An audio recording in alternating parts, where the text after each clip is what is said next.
Olá pessoal, boa noite. Começar uma live com o grande Luiz Mariucci, né, um dos maiores baixistas do mundo, uma lenda dentro do mundo musical, do heavy metal, né, um dos maiores baixistas aí de todos os tempos e também um grande praticante de Muay Thai. Vou chamá-lo para a gente já iniciar essa live.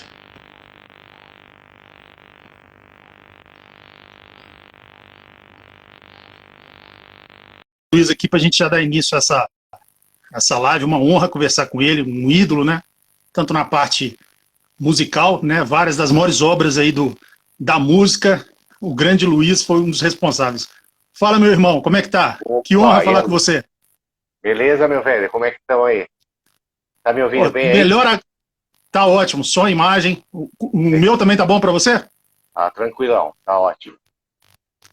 Poxa, Luiz, antes de qualquer coisa, uma honra absurda falar com você. O pessoal, principalmente aí do seu canal que vai entrar, né, a gente vai fazer uma live temática falando sobre a sua história dentro do mundo do Muay Thai. Então o pessoal vai vir com Legal. perguntas sobre o André, sobre a época do Angra, sobre o Xamã atual. A gente vai deixar um pouco para o final umas 2, 3 perguntas sobre isso para a gente focar nessa parte Tá bom, do Muay Thai mesmo.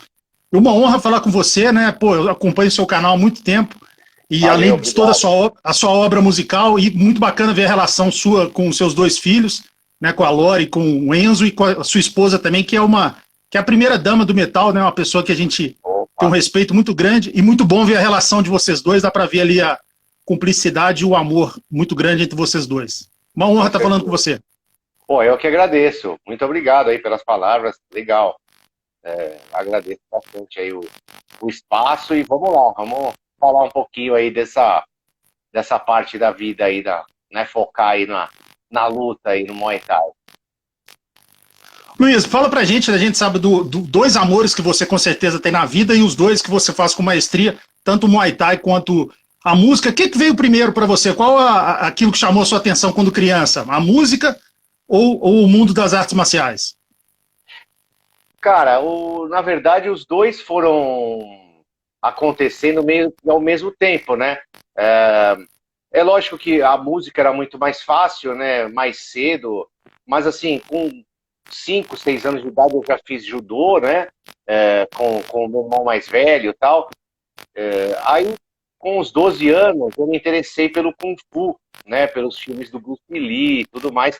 E nessa época também eu já curtia, né, as bandas de metal, já estava comprando os LPs, né, os vinis. Então, foi meio que ao mesmo tempo, assim. E aí eu treinei Kung Fu, né, um tempo. E, e aí, na adolescência, quando eu comecei a tocar, né, eu estava fazendo full contact, né? E aí, por fim, né, aos 17 anos, eu comecei a treinar Muay Thai, né? E aí não parei mais. Full Contact, eu me lembro que tinha uma época nos anos 80, principalmente, principalmente aí em São Paulo, tava o Paulo Zorello, e também Isso, tinha no Batarelli, né? kickbox tinha o Batarelli, né? Eu tive a honra de entrevistar o Batarelli, tinha até a rivalidade velada assim, entre os dois, né? Era muito legal. Exato, exatamente, exatamente. Um dos campeonatos que eu disputei de full contact, o Batarelli que foi um dos juízes, né? Aí eu ganhei o campeonato paulista de full contact lá na Companhia Atlética, que era onde ele dava aula, né? E era muito legal, tinha uns programas de TV que ele quebrava aquelas barras de gelo gigantes, né? Então era uma época Isso, bem bacana, assim, da infância. Eu sou, acho que pela idade, uma geração abaixo de você, mas eu acompanhei muita coisa dessa época também. aham, E pelo que você está falando, né? Sempre a gente tem aquele ídolo ali de criança, seja na música, né? E seja na arte marcial. Eu, quando mais novo, gostava de assistir aquele Grande Dragão Branco, que era aquele filme icônico exato, do Van Damme e tal. andando, Você, né? então, pelo jeito, era o Bruce Lee, né? Aquele menino que você via assim. E qual o filme dele que mais te Exatamente, marcou? Na época era dos filmes, né? Era o Bruce Lee, né? E tinha o desenho do Savamu, que era um cara que foi lutar na Tailândia e tal, e tinha todos os golpes tailandeses que ele disputava, né? No filme, né? Ele disputava as lutas de Muay Thai e tal, então, no desenho, né? E aí foram as coisas que impulsionaram, né? A minha geração assim, a treinar, né? A começar a treinar. E aí o Muay Thai também, né? Por isso, né? De ter uma luta. aqui em São Paulo, eu tive a sorte assim de conhecer pessoas que estavam treinando com o Rony Alex na época, né? E aí, rapidamente, assim, eu fui procurar a academia dele e acabei, com 17 anos, entrando para treinar com o Rony Alex. Bacana, a gente vai falar exatamente um pouco, daqui a pouco, sobre o mestre Rony Alex, que é uma lenda, uma referência dentro do Muay Thai, isso no Brasil inteiro. Mas, pelo que você está falando, você começou a treinar Kung Fu, depois kickbox, até pro Muay Thai. Você sempre foi uma pessoa da parte da trocação, né? Você nunca se interessou por grappling, jiu-jitsu, nada nesse sentido, né? Então, eu sempre gostei mais das lutas de trocação mesmo. Eu acho muito legal o judô, né? Já bem agora, mais agora, assim, depois quando a gente casou, eu e a Fernanda vem do judô e do jiu-jitsu, né? Ela disputava campeonatos também e tal. Isso foi uma coisa que a gente, né, bateu aqui na hora, assim, porque ela também gosta muito de treinar, né? E aí ela me emprestou um kimono, cara, para eu fazer uns treinos de judô, né? Só que eu tenho labirintite, né? E aí eu fui fazer o treino do judô aqui em São Paulo com o Sensei Luiz, que é um cara períssimo, assim, que é árbitro de todas as competições, faz vários cursos lá no Japão e tal. E aí eu falei, pô, eu tenho que fazer o treino dele, tenho que fazer o treino dele. A Fernanda me emprestou o kimono, eu fui lá fazer o treino do judô, porque eu acho muito legal a parte das quedas e tal. Porque tem, né, no Muay Thai tem a parte das quedas que eu acho bem legal. E aí, cara, no treino de rolamento, assim, eu já passei mal, assim, começou a virar tudo, cara. Eu tive que sair do treino, passei uma vergonha lá no treino. Então, acabei continuando só nas artes em pé. Tá, a Fê tá falando que esse meu fone acho que tá dando interferência. Qual que eu pego, Fê? Só um segundinho. Beleza.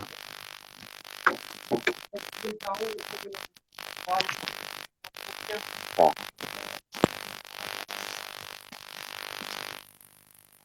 Não é o fone, não, hein? Parece o celular. Não sei por quê. Ué, mas será que é ele? Deve ser. Vamos lá. Opa, agora melhorou. Mas para mim para mim tava tranquilo.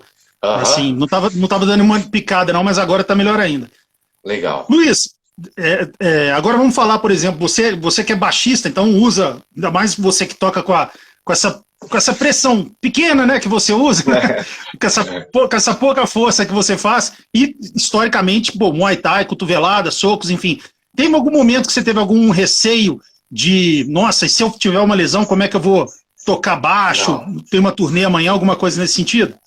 Não, nunca tive assim, cara, nunca tive esse receio, né? Até na época do Angra, que eu ainda estava lutando mais, né, treinando, fazendo algumas lutas. Teve uma luta que eu fiz com um cara do Kung Fu chamado Wilson Furquim, que era um torneio de luta em pé, né? Na verdade, que nem era a regra do Muay Thai, era mais a regra do boxe chinês, mas a gente entrou nesse torneio porque antigamente não tinha, né? Tanto torneio assim para você entrar, né? E aí, cara, puta, foi uma luta que eu saí todo fodido, assim, e no dia seguinte acho que tinha show do Angra para fazer, né? Mas eu nunca me preocupei com isso, assim, né?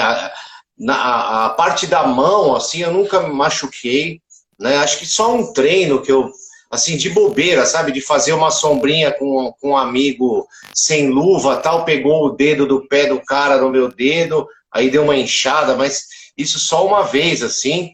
E depois de agora, depois que eu deixei a banda do André Matos, que a gente focou mais no Muay Thai, formou o time e tal, aí teve um dia que eu fui fazer uma graduação que eu fiz 3 lutas, lutei com 3 caras no mesmo dia, né? E aí acabei, na última luta eu rompi o tímpano, né? E aí quebrei a costela, né? Luiz, conta um pouco pra gente quando você começou a treinar com o mestre Rony Alex, você foi até o nível preta com ele. Como é que é a graduação? Que a gente sabe que lá na Tailândia mesmo não tem, né? Como é que é a graduação que você seguiu? Exatamente. Eu, assim, cara, depois de um tempo, né, eu cheguei até a azul, né, com o Rony, né, num período, né, aí, na verdade, até a marrom, que é a penúltima, né, por quê? Porque o Rony, a vermelha, que era a última Então, cheguei até a marrom, e a vermelha, que era a última, né, dele, ele... Para você alcançar, você tinha que ter um certo número de lutas profissionais e tal, coisa que eu não tinha, né? Tempo também, né? Tempo de prática do Muay Thai? Não, cara. O tempo, se for pelo tempo, aí eu tenho essa graduação, né? Porque a gente treina há mais de 30 anos, então... e, na verdade, a gente tem a graduação de outra, porque, assim, teve uma época que a gente estava morando longe, que aí eu deixei de treinar no City Master Rony, a gente foi treinar com o Aguinaldo, Guina, ali na cidade Dutra, e aí eu e a Fernanda, a gente foi até a graduação de instrutor com ele, do zero, né, tudo de novo, né, aí, depois de um tempo, né, agora já, quando eu falei que eu deixei a banda do André, que a gente focou mesmo no nosso time e tal, em ter alunos e tudo mais, a gente começou a fazer uns cursos com tailandeses, né? E nesses cursos, o primeiro que a gente fez foi com o Pairoginoi e com o Joe Pratsersakis, que eram dois tailandeses, né? O Pairoginoi, que fez a luta do século e tal. E aí, nesse treino com o Pairoginoi, ele já tinha me perguntado, pô, você já foi na Tailândia? Então aí eu achei, pô, legal, né, cara? O Muay Thai que a gente aprende com o Rony, tá afiado, né? E aí a gente gostou muito do treino dele, né? Ficou amigo dele e tal. No fim a gente trouxe o Pairoginoi várias vezes para fazer seminários, né? E aí ele acabou com a esposa dele ficando um tempão em casa também. A gente tinha um tatame em casa, a gente acabou fazendo muitos treinamentos com ele. E no final a gente tem a graduação dele, né, também, com vários cursos de instrutor, de tudo, né? Fizemos até curso até de bandagem com ele, de tudo. Bacana. Luiz, se a gente pensar assim, vou fazer um paralelo entre a sua carreira musical e a do Muay Thai. A gente pensa aquele show icônico que vocês fizeram ali em 99, na época do Angra, no Fireworks, na França, é considerado, até para vocês mesmo, o mais emblemático daquela geração. Depois, sim, quando você entrou no Xamã, o DVD do Ritual é considerado, e pelo menos eu considero, o melhor DVD da história do metal no Brasil, um dos melhores do mundo. Então são coisas que nunca vão sair da sua cabeça. Nossa, você lembra daquele show do Fireworks 99 na França e tal, que o Bruce Dickinson tocou? Você lembra daquele show que todo mundo tocou de maneira precisa no DVD do Ritual em São Paulo? E se eu fizer essa pergunta em relação ao Muay Thai, quais aquelas duas lutas que você lutou, enfim, 2, 3, que quando você lembra, caramba, aquela luta eu tava perdendo, aí eu dei uma joelhada, faltando de 10 segundos. Qual é aquela luta que não sai da sua cabeça numa competição? Se você puder puxar, você pode até não lembrar o nome o ano e o nome, você fala, pô, foi uma luta que eu tava perdendo, faltava 10 segundos. Lembra aí.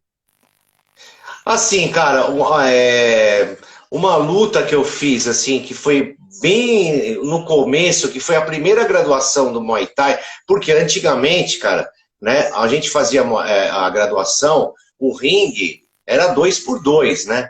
Não era um ringue, né, cara? Era você não tinha pra onde correr, né?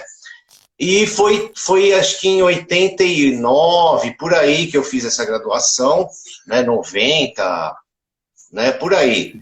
E nessa época, cara, em São Paulo tinha uma rivalidade, tinha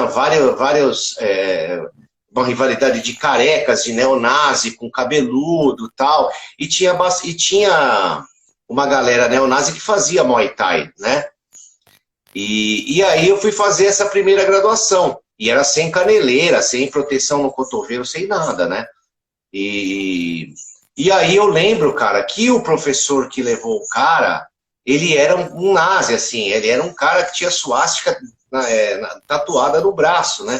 e odiava cabeludo, né?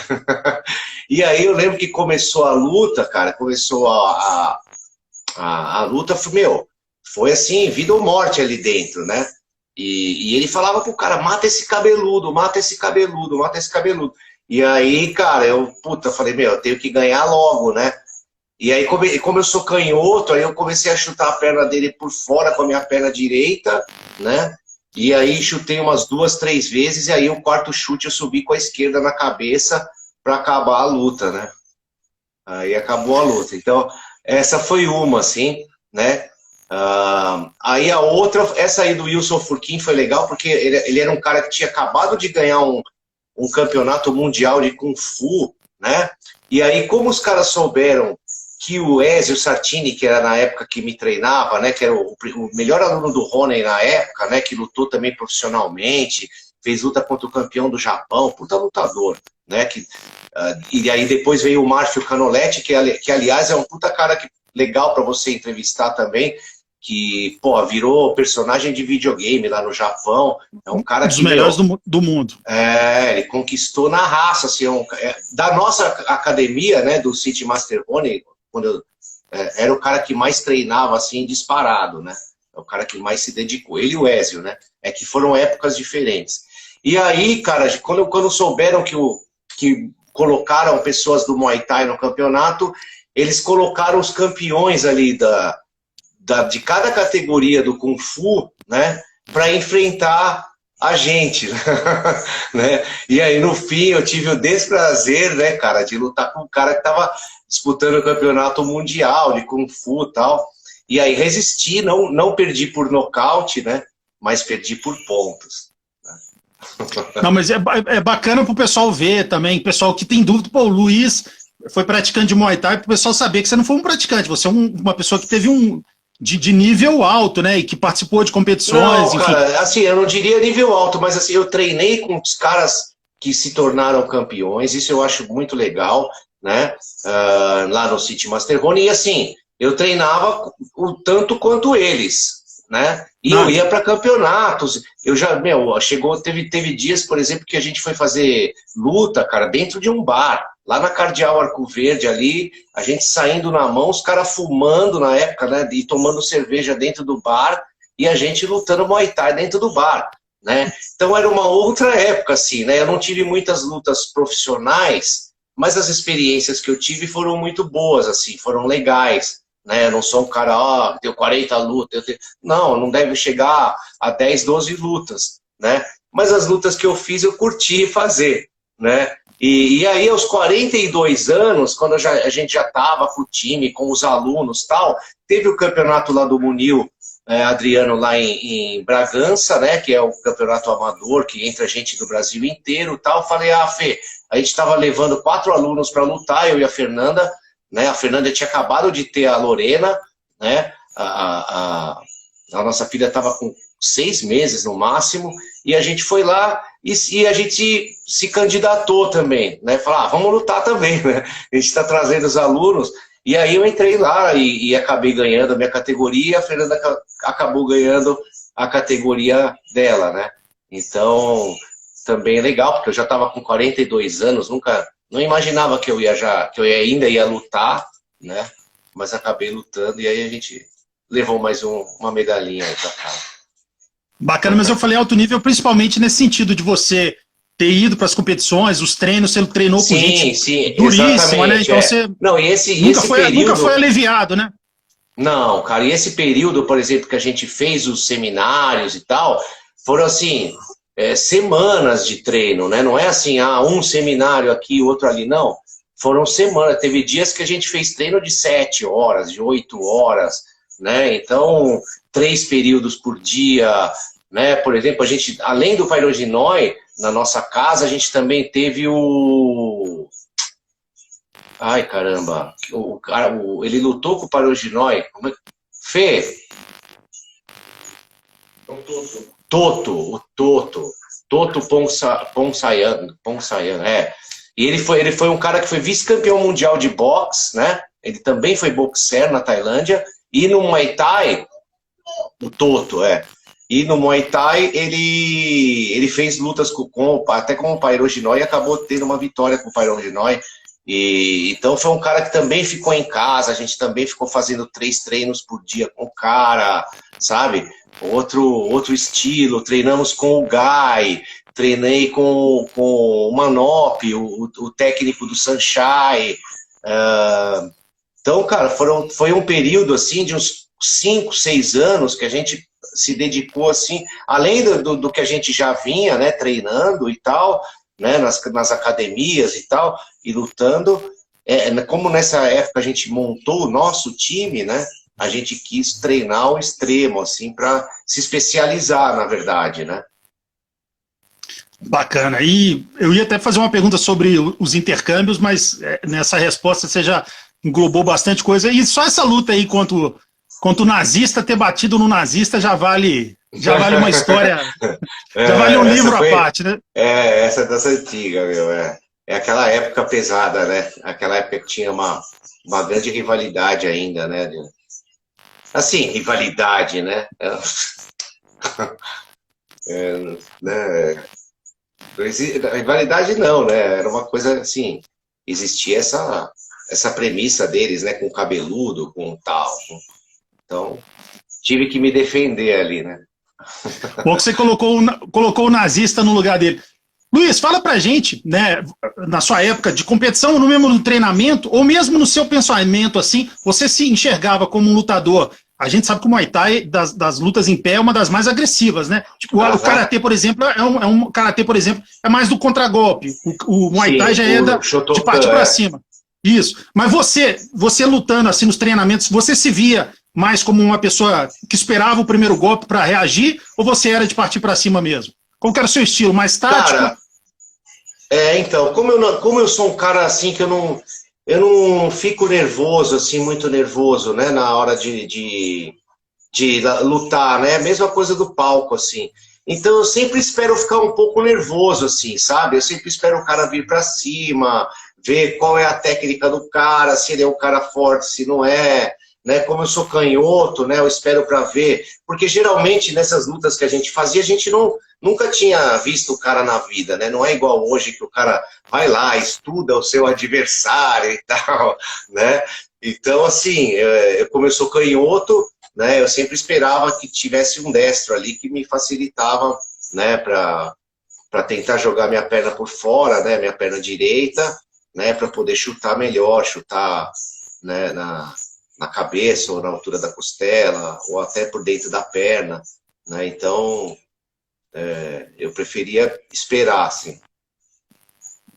Luiz, no Muay Thai puro, depois eu vou fazer uma pergunta específica sobre o K1, que eu acredito que você, pelo amor que você tem a parte de trocação, você assistia ali o K1, mas eu vou perguntar do Muay Thai, dos eventos de Muay Thai puro, tipo Boacal, enfim, qual que são os principais ícones assim para você, aqueles que você assiste highlights dele na internet, no YouTube, que você gosta mesmo, os seus ídolos? Tem um monte. O Pairoginói, eu vi várias lutas dele depois, né, cara, quando a gente conheceu ele, a luta do século dele foi, assim, impressionante, assim, né, cara, o que eles se bateram ali, ficaram de pé, né, ele e o Ramba, né. O Toto, eu vi muitas lutas dele, todos esses caras que eu treinei, assim, né, eu acabei assistindo as lutas, tal, mas hoje em dia, né, o Samei, o Rotang, né, o próprio Boacal, o Sunshine, né, são caras que com certeza inspiram todos os lutadores de Muay Thai, né, porque são caras da raiz. É claro que dentro do Muay Thai, né, eles dividem em estilos também, né, por lutadores, né, o Sunshine é um cara super técnico, né? O Boacal já é aquele cara que não para de ir para cima. Então, assim, tem vários, né, estilos, né, de lutador. Tem aquele cara que fica mais na cotovelada, na joelhada, né, no jogo mais curto. Né? Então, cada lutador tem a sua característica. Né? Eu procuro admirar todos eles, né? Porque você acaba aprendendo com todos eles, né? Na verdade. E com todos os caras bons, né, que eu treinei também. Né, você vai aprendendo, né? O próprio Márcio que eu falei, o Ezio Sartini, nós treinamos uma época na academia do Vitor Belfort também, eu e a Fernanda, a gente acabou aprendendo bastante coisa, né? Com várias pessoas aí do meio, né? Então, é sempre ter a cabeça aberta. É claro que o Muay Thai, né, ele tem as suas regras, ele tem a sua técnica, o seu estilo, né? Né, tem gente que mistura e tal, nos treinamentos, tal. No treinamento a gente passa, né, só o puro Muay Thai mesmo, né, sem misturar com nada e tal. Mas é legal a gente estar sempre antenado aí nas outras coisas, né? Você falou exatamente de estilo. O Boacal, por exemplo, lógico que o Boacal também é muito bom de mão, mas o Boacal... Pede para ele esperar um pouquinho que você entra de novo. Por quê, Fê? Tá apitando muito. Ah, é? Então, a Fê falou que tá apitando muito quando eu falo. Você não quer tirar o fone não, Luiz? Se você estiver muito perto do telefone...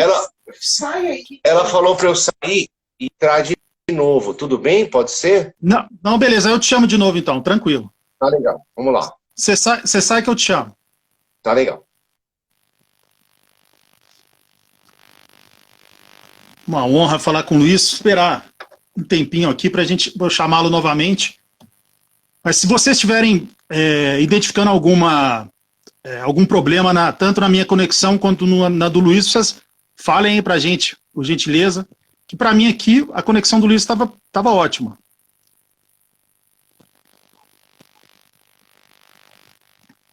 Chamar o Luiz aqui de novo. Uma honra estar fazendo essa live com o Luiz, né, um dos grandes baixistas do mundo, mas tipo, fazendo foco na parte marcial dele. Fala, Luiz. Aê.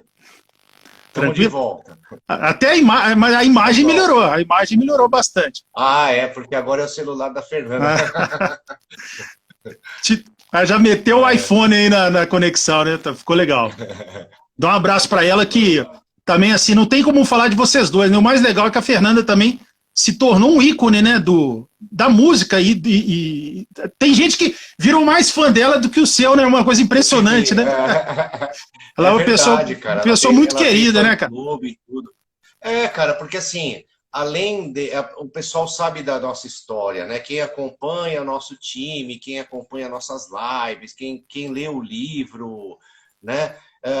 Sabe de quanto que ela foi importante, quanto ela é importante, né, na minha vida, né, pessoal nem se fala, mas na profissional, né, porque ela foi aprender tudo, virou manager, virou, né, tudo assim, né, tudo que você pode imaginar na carreira ela faz, né, desde editar meus vídeos, de ter as ideias, de se preocupar com, né, hoje em dia ela faz até o som nas minhas gravações aqui em casa, né. Então, assim, cuida da agenda, da carreira, né, dos contratos e tal, de tudo, né? E, assim, a nossa parceria sempre foi muito grande, né? E a gente começou com essa parceria no Muay Thai, né? A gente querendo montar um time de Muay Thai, ter nossos alunos e tal, e né, ter o nosso tatame, ter o nosso lugar, que infelizmente acabou que a gente tinha o nosso lugar, ela foi assaltada lá em São Paulo, quando estava dando aula, né, e aí a gente acabou se mudando para São José na época, e aí a gente não tem mais o nosso lugar, né? Então agora a gente está voltando a treinar, né, após pandemia, para ver se a gente encontra aí agora aqui no Vale do Paraíba um lugar bacana aí para a gente fazer. Na verdade, a gente quer um centro cultural, né? A gente quer misturar o baixo com o Muay Thai, com outras artes aí, com tatuagem, com um monte de coisa que a gente acha bacana. Bacana. E uma das coisas mais legais, assim, que eu acho da Fernanda, que eu acompanho muito as suas lives e tudo, é que ela é muito natural, né, cara? Que a pessoa, assim, igual... Hoje mesmo já teve um exemplo na live que você falou sobre a graduação, aí ela gritou de longe, marrom! Aí todo mundo aqui viu, assim, ficou rindo, porque é o estilo dela, assim, é uma pessoa bem espontânea, é legal gente assim, né? Gente que não tem aquela frescura, não tem, né? Isso é muito, muito legal, muito legal. Com certeza, cara, com certeza. E é isso, né? É a marca registrada dela, né? Essa espontaneidade e a verdade, né, cara? Né, ela não tem, né, não esconde as coisas, então isso as pessoas percebem nela, né? E nada é fake, né? A gente montou o canal, na verdade, para ser isso, né? Para ser um canal que não mostrasse nada fake, né? Desde o nosso dia a dia né, até as gravações e tal, né, tentando fazer sempre de primeira, sem corte, sem edição, sem, né, a edição dos vídeos sim, né, mas edição que eu falo de som, né, da gente ficar editando música, a parte tocada, então tudo isso a gente né, e assim, antigamente era só o celular, né, o celular era para tudo, para captar o som, a imagem, né? Então, hoje em dia a gente deu um upgrade nessa parte, né? Mas o nosso jeito é sempre esse, né? A gente não tem maquiagem por cima, né? A gente não finge, não faz personagem, não... É o que a gente é o que sai ali no canal, é o que sai nas nossas entrevistas, né? Nos nossos vídeos. E os seus dois filhos, graças a Deus, têm uma saúde perfeita e são muito bonitos também, graças a Deus. Mas a Lori, assim, é quase unânime, né? O carisma dela, ela tem uma coisa muito natural quando ela entra nos vídeos. Aí, assim, Lori, agora não. Fica uma coisa natural, assim. Né? Ela também, ela já é uma artistazinha, né? Como é que você pensa? Cara, a gente sente falta até hoje em dia, né? Porque agora eles estão crescendo e tal, já não participam mais tanto da live do pai, né? Já não tem mais tanto interesse assim na live do pai. Mas assim, cara, a Lorena, ela tem esse lado ela sempre teve esse lado desinibido, né? Ela é muito expansiva, né? Ela é muito boa no tempo, né? Quando ela faz apresentações de música e tal, ou de dança, a gente vê que o tempo dela é bem certinho, assim, né? E o Enzo, cara, ele é mais na dele e tal, mas é assim, a gente colocou ele para fazer aula de teclado e assim, ele pegava tudo, saía tocando de prima, assim, né? Só que os dois, cara, não estão nem aí, por enquanto, para música, né? Então a gente não força nada, né? A gente colocou eles para fazer aulas extras, né, de música, fora que eles têm na escola, né? Mas eles não demonstraram tanto interesse assim. Então vai ter uma hora que, né, o Enzo já está indo com a gente, por exemplo, para os eventos, para trabalhar com a gente na venda de merchandising e tal. Então, assim, cara, eles vão ter a vida que a gente vai oferecer várias oportunidades, né, do nosso lado, né, do que a gente sabe, né, né, a gente está sempre falando para eles treinarem Muay Thai, a gente segurando aparador. O Enzo tem agora 13 anos, com 6 anos ele já estava fazendo luta, né? E então, assim, ele sabe bem Muay Thai, né? Ele fez 3, 4 graduações. Então, tem uma hora que dá aquela preguiça, tal, que fica um tempo sem treinar, né? Mas agora a gente tá dando uma forçada porque a pandemia deu né, aquela preguiça em todo mundo, né? Aquela coisa de ficar em casa, tal, dá até uma acostumada, né? Com o computador, então agora a gente está voltando a treinar, então está levando eles juntos para treinar.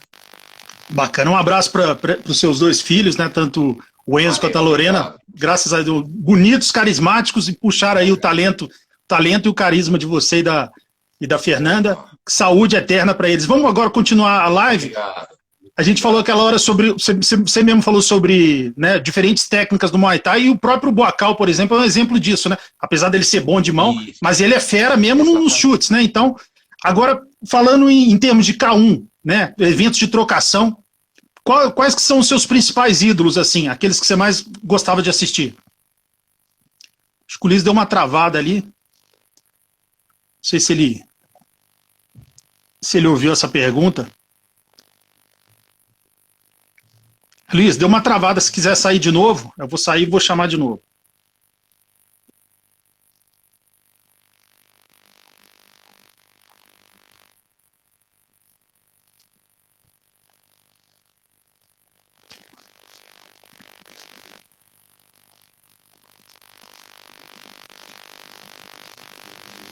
Olha, tá igual. Tudo bom? Será que é a luz? O que é? Aí, Luiz, voltou. Tá me ouvindo bem? Eu tô ouvindo bem. Aí. Tá mexendo? Eu acho que é isso. Deixa no segundo, na primeira mexida que você deu, melhorou. Pra mim tá tranquilo, Luiz. O som e imagem aqui tá tranquilo. Vem um som de Vespa aqui, que eu não sei de onde que tá acontecendo. Mas agora acho que melhorou. Eu acho que era da luz aqui, vamos ver. Às vezes qualquer coisa dá uma interferência. A luz aqui também. Às vezes quando eu vejo o microfone dá um vum, dá uma... Como se tivesse uma coisa ligada a mais, assim, uma interferência. Luiz, agora falando de K1, a gente falou especificamente sobre o Muay Thai. No K1, até pessoas que não são totalmente do Muay Thai, mas quem que são aqueles lutadores que mais te cantavam assistindo? Eu gostava dos antigos, né? Eu gostava muito do Peter Aerts, né, cara? Dos holandeses, assim, cara. O Ramon Decker, o Robbie Kaman, né? Eu nem lembro se eles disputavam o K1 já. Mas, assim, lógico, o Buakaw, ele ganhou campeonato pra caramba. O Márcio Canoletti lutou no K1, ele lutou contra o holandês, o caramba, que lutava com a calça. Branco Cicate? Não, mais leve, 77 quilos. Era o... Bom, agora eu não vou lembrar. Mas da categoria do Buakaw, do Márcio e tal, o Márcio lutou contra ele, uma puta luta, meu. Aí o Márcio ganhou a super luta, né? Então, assim, K1 eu assisti vários. Eu gostava muito do Peter Aerts, do Ernesto Rust, né? Daquela época lá do Francisco Filho, né? Quando o Rony Alex tava o auge, né? Tava dando aula na academia do Ademir da Costa, né? Então a gente conheceu bastante dessa parte do Kyokushin e tal. Aí eu fiquei prestando bastante atenção no Francisco Filho também. Francisco Filho ele fez a final contra o Mark Hunt e acabou sendo derrotado numa luta polêmica e tal. Eu acho até que ele que ganhou essa luta, mas enfim.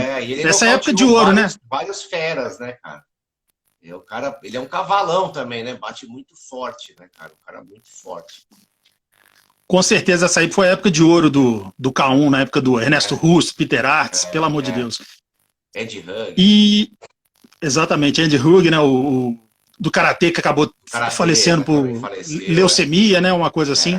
Bem jovem, uma época de ouro mesmo.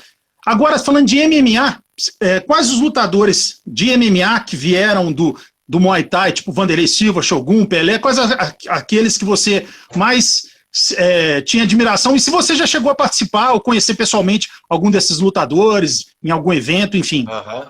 Cara, eu conheço o Viscar de Andrade agora, por exemplo, que disputou o UFC, né? Agora está disputando várias lutas na Rússia. Já tive na academia dele, né? Um grande lutador, né? O Vanderlei, esse pessoal eu não conheci pessoalmente, apesar da academia do Rony. Na época a gente sempre fazia lutas contra o pessoal da Chutebox, porque eram poucas academias, né, que tinham. Então, os amigos meus que treinavam comigo, e na época eu não pude ir para Curitiba, eu não lembro agora por quê, se foi por causa de show, alguma coisa, mas aí foi todo mundo quase da academia, aí lutaram contra o Vanderlei, contra o Anderson, contra o Pelé, contra todo mundo lá de Curitiba, né? E eu lembro que no primeiro show do Angra, em Curitiba, no Syndicate, quem fez a segurança foi o pessoal da Chutebox. Né? Aí depois que me falaram, pô, naquele né? Então, assim, cara, os brasileiros, desde que eles começaram, né, a participar dos torneios de Vale Tudo, é claro que eu sempre achei legal que porque antigamente também tinha aquela rixa, né, do jiu-jitsu, Muay Thai, que luta que era melhor, né? Aí veio o Royce, só que aí depois o Marco Ruas ganhou chutando a coxa pra caramba e tal, né? Mas assim, cara, eu sempre torci para todos os brasileiros, não importa, na verdade, da onde viesse e tal. É que antigamente era mais separado, né? O cara era só jiu-jitsu, o cara era só Muay Thai, né? Então você acabava torcendo para sua arte, né? Pro representante da sua arte ali fazer bonito, para você ter aquele aval também de que você estava treinando uma luta boa, né, cara? Eficiente, né? Então, assim, mas eu sempre curti os brasileiros, cara, todos eles. O Vanderlei, o Shogun, o Anderson, Minotauro, né? Não tem como a gente não lembrar de lutas que, né, foram homéricas aí desse pessoal, né? Luiz, a gente sabe que tem a equipe, né, a Mariucci Team, você e a Fernanda, que são os comandantes, mas nesse momento, né, gravação de CD, aquela correria toda, ano que vem, se Deus quiser, vocês vão fazer uma turnê, se Deus quiser, extensa também, e queiram ou não atrapalha, né, no desenvolvimento, assim, de vocês ficarem focados também em treinamentos, em equipe. Como é que está esse momento da equipe Mariucci Team? Cara, a gente formou alguns instrutores que estão em São Paulo, que mantém alguns alunos lá, né? A gente tem um pessoal, né, formado lá e muitos alunos que a gente deixou, cara, eles estão só esperando a gente voltar, né? Então, estamos aí vendo, cara, as possibilidades, né? A gente quer organizar direitinho e, assim, como eu tô com 50 anos, para mim as turnês também não vão ser tão extensas ou tão seguidas e tal, né? A gente vai tentar sempre conciliar, porque o que a gente construiu, né, a gente não pode deixar, né? Então, o Mariucci Team foi uma coisa que fez a gente ressurgir, né? Que fez o Luiz Mariucci renascer, na verdade, né? Para a música, né? E renascer para a vida também, né? Então, a gente nunca pode abandonar, né? Então, a gente está vendo aí direitinho como que a gente vai proceder aí no ano que vem.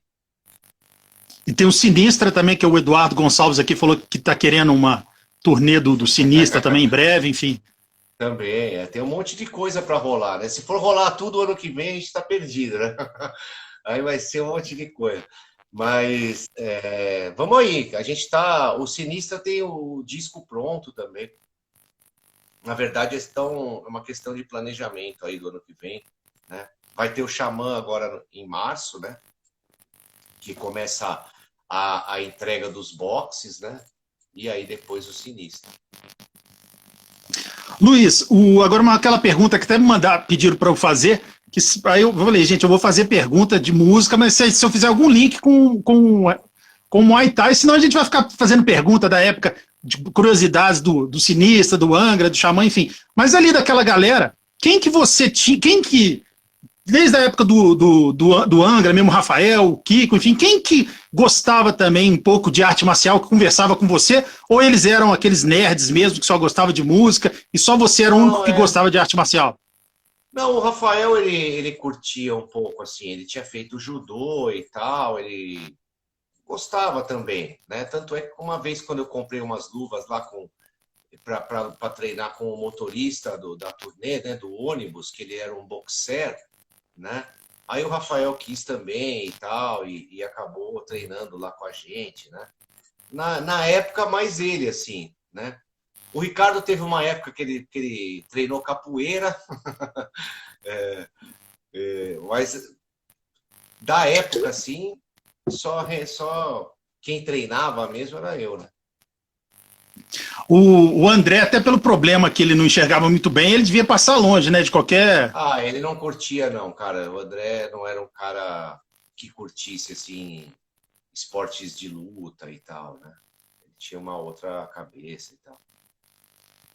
Era um outro... Luiz, fala um pouco agora pra gente sobre o seu livro, se você tiver com ele aí, até você mostra pra gente. E como que você teve a ideia de escrever esse livro? Se foi a Fernanda que te incentivou também? Né? Qual foi a principal motivação que você teve para colocar todas essas memórias dentro de um livro? Cara, a motivação foi a memória de tudo que eu tinha, né? De tudo que eu contava, para os amigos, para a família, para Fernanda. Então a gente chegou o momento que ela falou: ó, vamos botar tudo num livro, né? Todas essas histórias que você tenha, meu, é coisa pra caramba, são gravações, são os estúdios onde você gravou, as pessoas que você conviveu. E aí, quando a gente montou o canal, numa live, a gente conheceu o Plínio e a Paula, da editora Aleatória, né, que deram aí a sustentação e a base para a gente fazer o livro, né? Mostraram o caminho aí das pedras para a gente fazer o livro e nos deram essa parceria. E aí acabamos escrevendo, né? A Fernanda acabou tomando as rédeas de escrever, porque veio a pandemia, estava muito difícil da gente fazer entrevistas e tal. E aí ela acabou escrevendo, o que foi bom, porque acabou puxando todas essas histórias até ali, sabe? Foi uma terapia, assim, né? A gente acabar... muitas vezes a gente riu, muitas vezes a gente, né, ficou puto, a gente...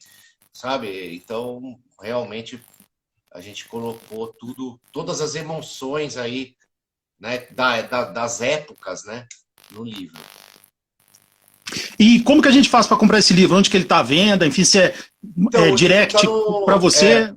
Tem o site, né, do mariuchteam.com, né? E é só ir lá que o livro está à venda lá. E procurar o Memórias dos meus 50 anos.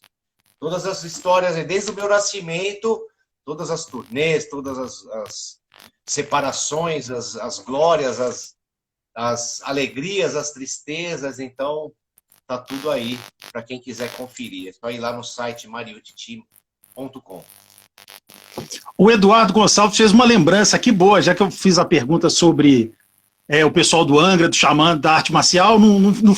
Pelo jeito, ninguém era tão assíduo, mas um dos que se diz, né, sempre ele conta a história que ele é um dos responsáveis por montar o Angra, que é o Supla, né? O Supla é um cara do boxe, né? Com ele você já chegou a ter alguma, na época lá que você fazia aquelas representações na banda dele, você já chegou a falar alguma coisa de arte marcial com ele?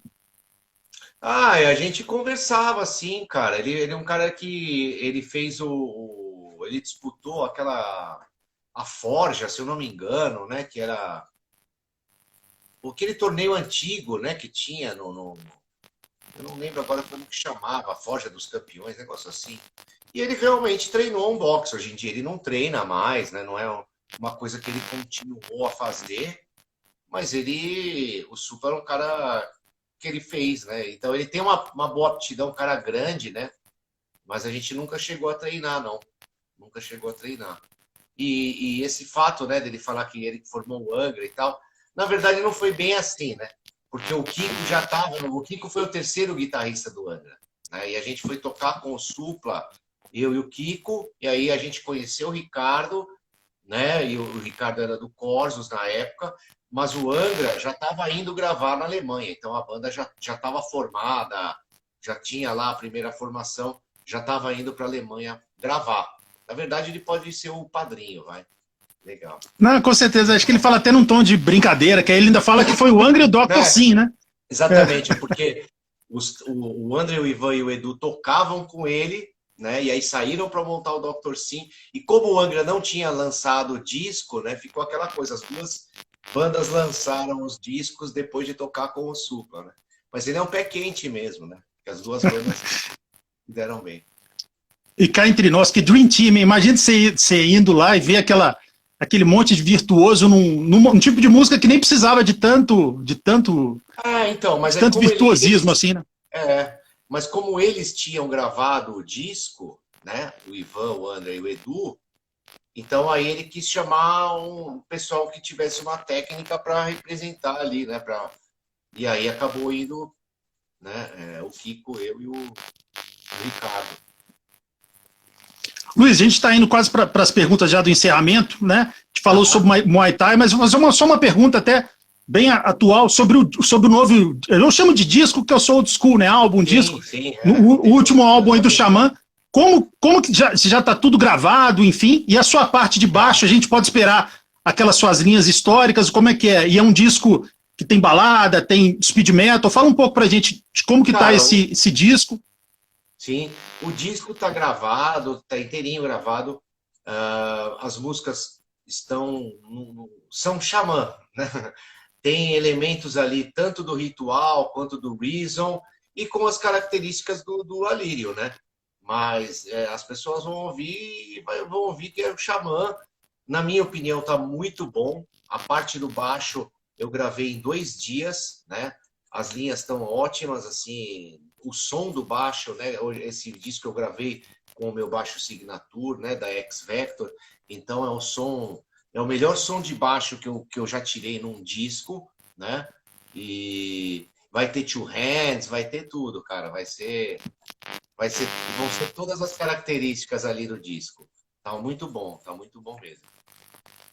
Luiz, a gente fazendo, já indo novamente falando das perguntas finais, mas não querendo comparar, até porque são dois gênios do vocal, seria uma burrice, uma coisa simplista comparar os dois, mas você que viveu ali tanto tempo vendo aquele monstro, né, que é o André Matos, vendo atingir aquelas notas absurdas, e hoje em dia você tem um Alírio que também é um cara assim, às vezes você fica assustado também de ver assim, caralho, como é que ele consegue cantar essa música que é feita para o André, e ele consegue fazer uma roupagem diferente, mas que fica tão... O que no Alírio te impressionou, que você até ficou assustado, que você nem esperava tanto? Em termos de vocal, Cara, enfim. eu acho que assim, não é, o que impressionou é que ele tem o estilo dele, né? A gente não poderia procurar uma pessoa que a gente tem que achar o cara que cante exatamente igual o André. Cara, não é um karaokê, né? Tá cheio de gente que imita, né?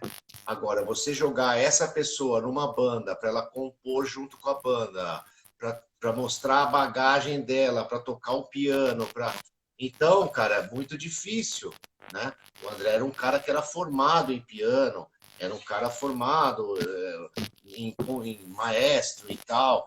Então, é claro que o Alírio não tem toda essa formação, mas ele é um cara que foi atrás, foi aprender as coisas do piano, né? Já tem uma experiência do Queen aí, né? de rodar o mundo aí fazendo esse projeto do Queen, teve várias bandas, tem disco solo, é um cara experiente, né? Um cara que tem bagagem, né? E é o que a gente precisava, lógico, e além de cantar muito bem, mas ele tem o estilo dele, né? É claro, ele alcança as notas do André, alcança, cara. Todo mundo já viu nessa turnê aí na Nagual, né? Que ele canta todas as músicas perfeitamente, né? Só que a gente não queria um cara para imitar o André, né? Exatamente, ele faz uma roupagem dele, mas fica assim impressionante. E aí, né, e consegue alcançar, igual você falou. E imagina a dureza, né? O cara, ao longo da vida, tocou numa banda que tem que tocar músicas do André e no outro projeto que é tocando músicas do Fred Mercury, né? Então esse já é o. Exatamente. É a Puta pessoa. responsa, né? Por isso, cara, a gente teve que pegar um cara que tivesse essa responsabilidade, né? Porque além de todos esses requisitos, tem o requisito de ser um bom frontman, né? De lidar bem com o público, de saber mexer com o público e tal. Então são vários pontos, né, que tem que ser considerados. Luiz, agora não tem como fazer a última pergunta em relação à música, depois de fazer uma pergunta final sobre o Muay Thai, falar do André, que é um ícone, um ídolo de todo mundo, né? Fazer uma pergunta simples sobre ele. Acho que se juntar todos os seus álbuns, né, que você participou, e até porque você participou com ele no Angra, no Xamã e em alguns projetos da carreira solo, vários você estava lá, deve ter sido o músico, né, que você mais participou ao longo da sua vida. Como que era o André como pessoa? Você entendia ele totalmente só no olhar? Era aquela pessoa que você te ajudou bastante, ele trocava muita ideia sobre música. Como que era a personalidade do André? Né? Fala um pouco da importância dele também na sua história. Cara, a gente teve várias fases, né, na verdade. A gente teve muito próximo no Angra, né, no Xamã. Na carreira solo a gente já não estava tão próximo, né? Mas era um cara que, principalmente no começo, assim, no Angra, no Xamã, era um cara que, né, mostrava todo o conhecimento, né, cara, da música, né? O cara que realmente tinha um talento, assim, um dom assim para música especial. Não que ele fizesse, né, como algumas pessoas achem ou pensem que ele fazia tudo. Não, não. O André nunca foi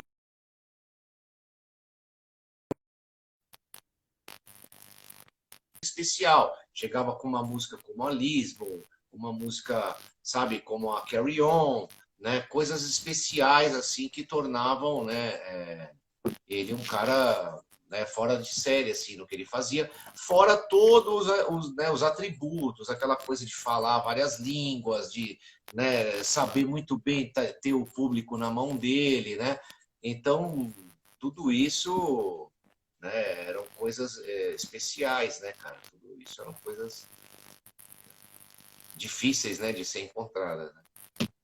Com certeza. E um privilégio, né, você ter tido tanto o André como o Alírio aí como os frontmans das bandas que você atuou, além de outros também, é claro, mas estou falando dos dois grandes projetos da sua vida. Uma do André que eu acho maravilhosa, não estou querendo dizer em termos de composição, se ela é tão complexa quanto Carry On, não é esse o caso, mas uma que eu acho linda, assim, é Deep Blue, né? Eu acho que ali mostra muita a sensibilidade, o talento do André também como compositor, enfim. Agora, a última pergunta, em relação ao Muay Thai mesmo, se puder, né, a gente viu em determinado momento na sua vida, você estava com vários problemas, e o Muay Thai, queira ou não, você usou o Muay Thai como uma ajuda, né, o Muay Thai te ajudou. Enfim, conta um pouco pra gente a importância do Muay Thai dentro da sua história, dentro da sua vida. O que é o Muay Thai para você?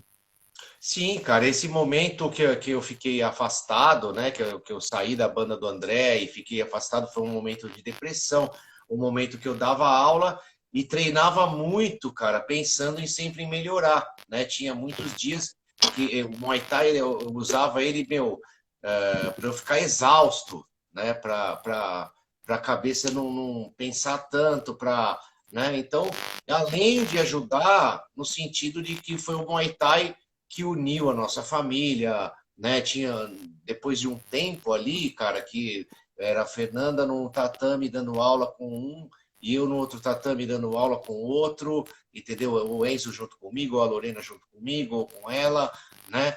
Então a gente fazia as festas de fim de ano, as graduações, tal, os dois sempre juntos ali com a gente.